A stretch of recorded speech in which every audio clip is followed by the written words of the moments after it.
Hey guys, so today I want to share my processes, the philosophy, the cadence of how I manage my money, because everybody loves to talk about money management. So what I'm hoping this video would help you guys with is give you some inspiration of how to manage money. I think it's a very taboo topic that people just simply avoid, or just, they try to figure it out themselves, or they start and then they stop. So let's get into it. Basically, I follow 3 types of structures for this money management.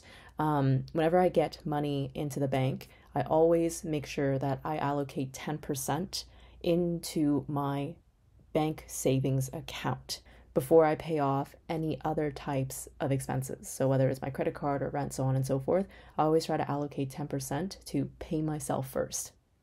The second philosophy is I always try to allocate roughly 25% of my monthly after-tax paycheck or income into a TFSA.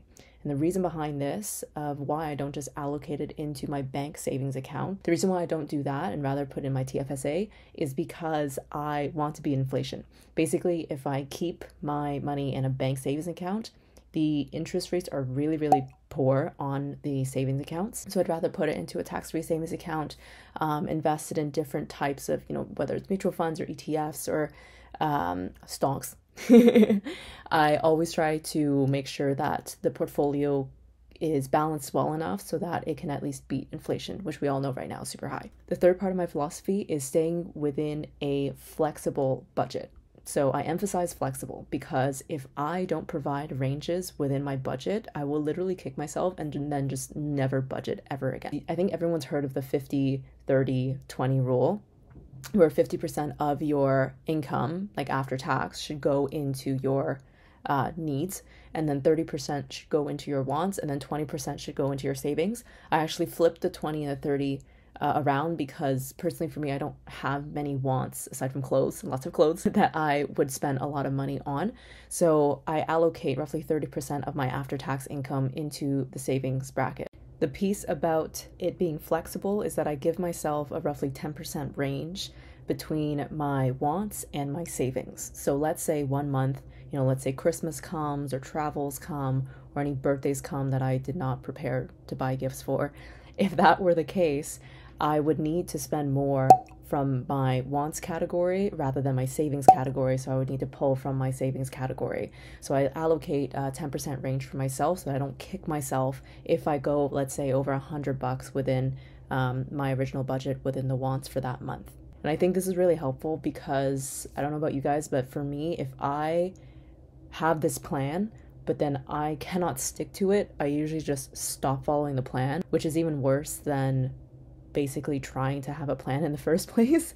It's just a waste of time. So I always try my best to give myself a range and be a little, nicer to myself if it doesn't work for that month, because I know that I'll try to make it up in the months following.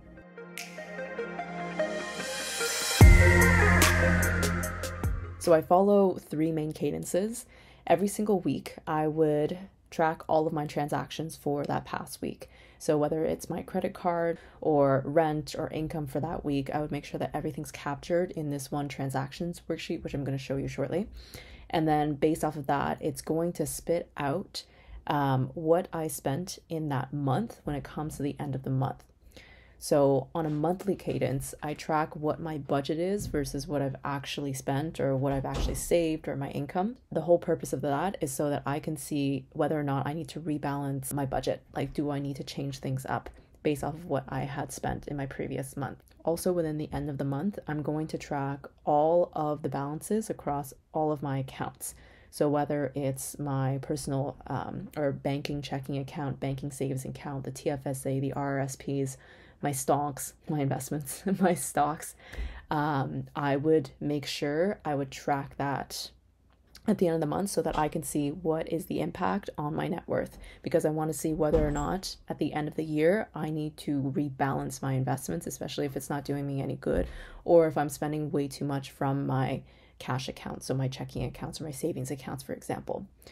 Speaking of every single year, I would essentially look at what my final net worth was at the end of that year versus what I had at the beginning of the year. And hopefully there's an upward trend, but sometimes there's not, unfortunately, but that's fine. I would also look at, again, how my investments are doing so that I can rebalance my investment portfolio.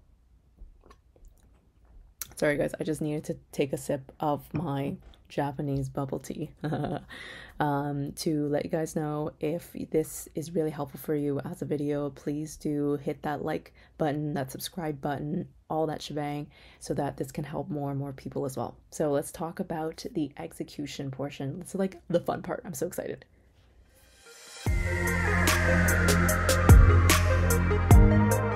So there are basically 6 tabs that I want to show you. They're all interlinked with one another. And for context, this is something that I purchased off of Etsy. I'm not sponsored by them, but I can link this dashboard down below because I find it very helpful to actually track your finances. So it all starts off with the net worth dashboard. I'm using dummy numbers here because this is obviously not the case for my net worth, although that would be really nice.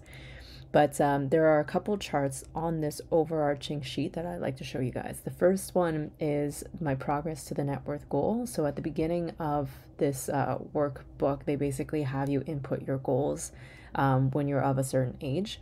And so I'd like to see, how am I tracking towards my net worth goal? The second chart is the net worth trend. Obviously, I like to see an upward trend whereby my net worth is going up, and meaning that my total assets are more than my total liabilities in an increasing manner. And then the third chart that I'd like to look at is my asset mix.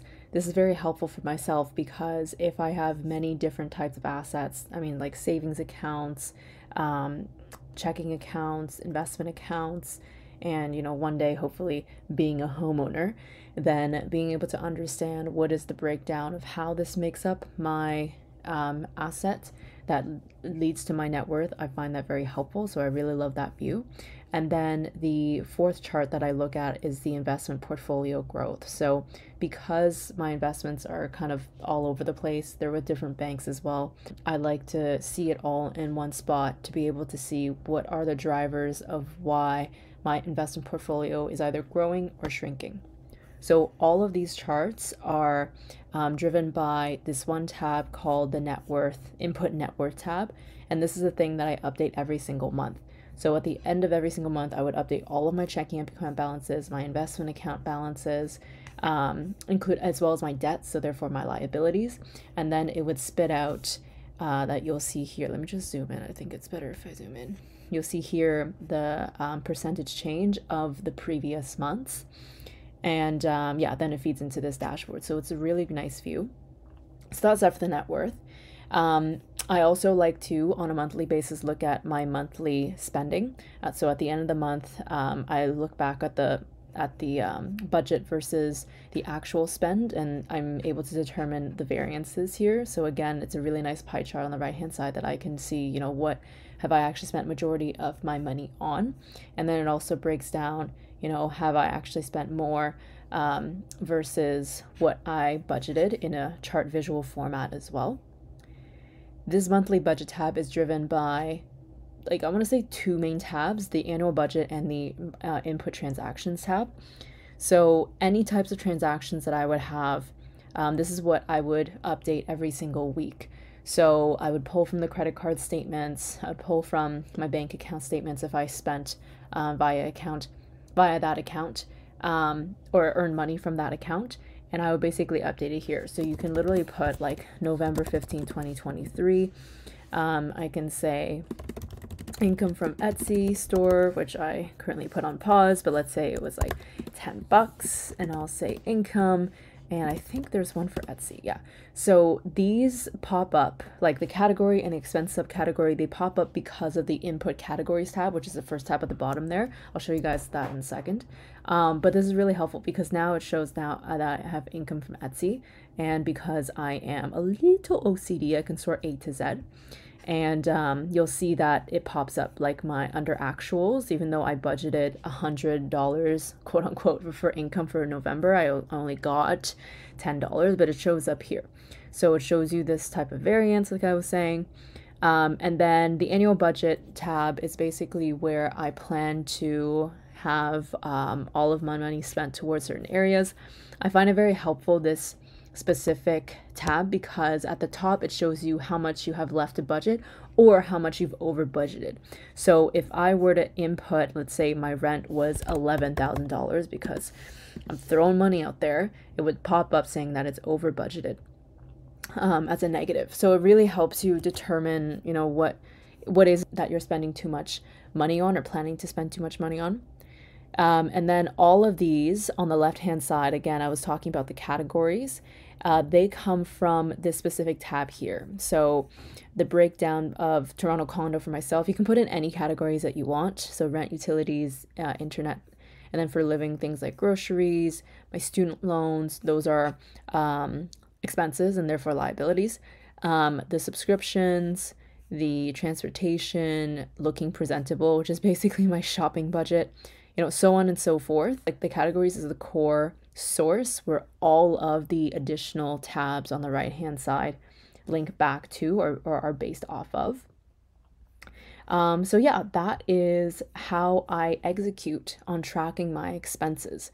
So that concludes this video of how I manage my finances.